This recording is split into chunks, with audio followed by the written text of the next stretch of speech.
a pro in setting up all of your calendars, whether it be service, single, round robin, class, collective, now you are officially a calendar expert. I recommend going and checking out the automation. You can continue to send out the standard confirmation, but if the appointments you want to have more control over, adding an automation workflow really helps enhance the excitement of them coming to your appointment. When you select automations and workflows, you'll see a recipe for appointment booking that sends out an SMS. Let's see, we've also got recipe for no-show nurturing. So every time you select no-show, they would go down a path to hopefully reschedule. So let's go into the appointment booking and I'll select, and we'll learn more about this in workflows, but this will give you a great idea on how to book. If your trigger is a tag, you can add a tag that says booked appointment,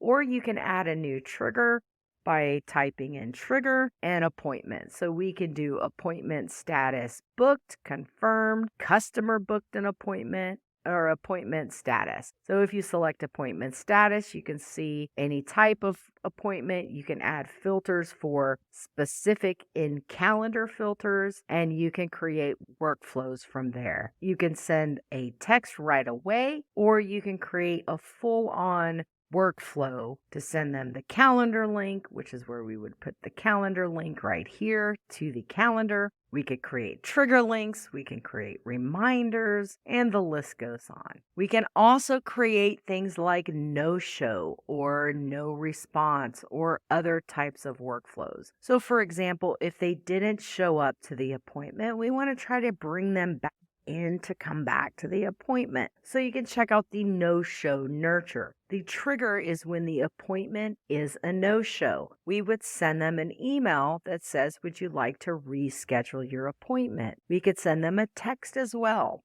Wait a day and then send them another reminder. You can continue to add on and on to this.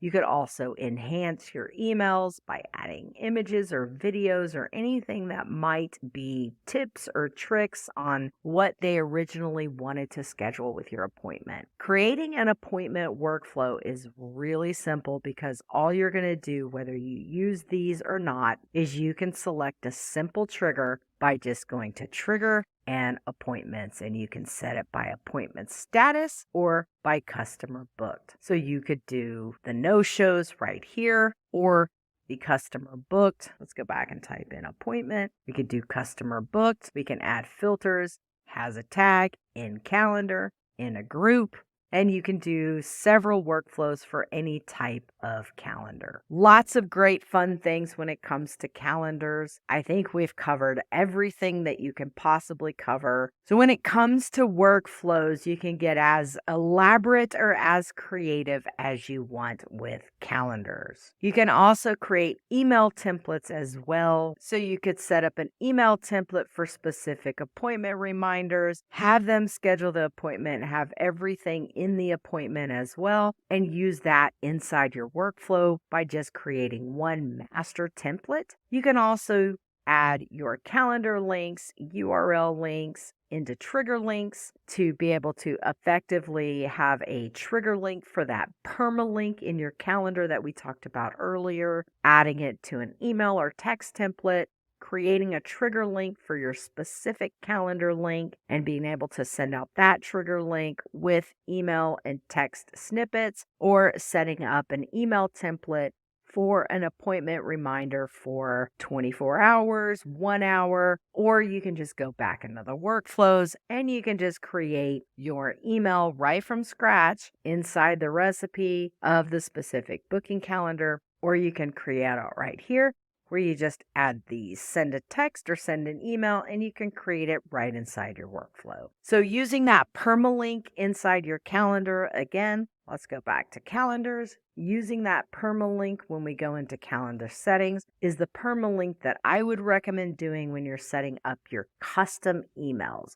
So whether you're sending them to a specific group, a specific service menu, or an individual calendar, utilizing the permalink will be good in case you ever change the link you can continue to use that over and over again. And to wrap up, that is how you utilize calendars when it comes to workflows, adding your trigger links. Be sure to check out the trigger link training if you want to learn more about adding trigger links. And that's how you use the calendar. When you want to embed a calendar, all you've got to do is select the code and add the calendar. The other great thing is when it comes to setting up your funnels and websites and workflows, we can go into our workflow here. We can edit our workflow or our website page. And what we can do is when you come into add elements, look at this. All that hard work that you've done by creating a calendar, you can now drag this in, select your calendar name. You could toggle the dial, select your group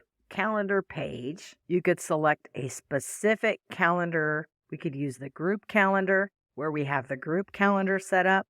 Or we could create different pages, one for haircut. So if we selected one for hair color and we turned that off, we could select one for just the hair color or a single service. And you can do this inside of funnels and workflows. So you can share calendar links with permanent links in your emails, your templates, your snippets, creating trigger links.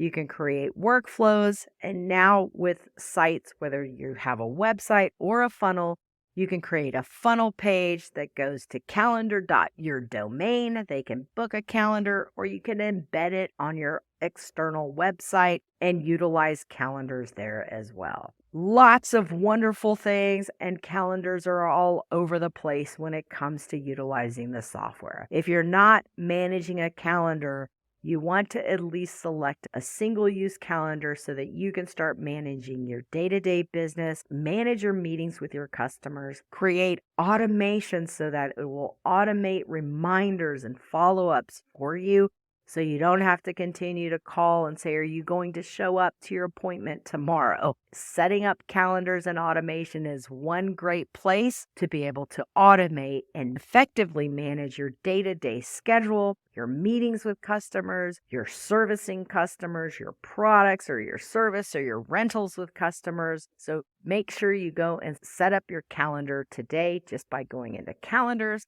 calendar settings, and creating your calendars to get you started. Oh, it looks like we made it.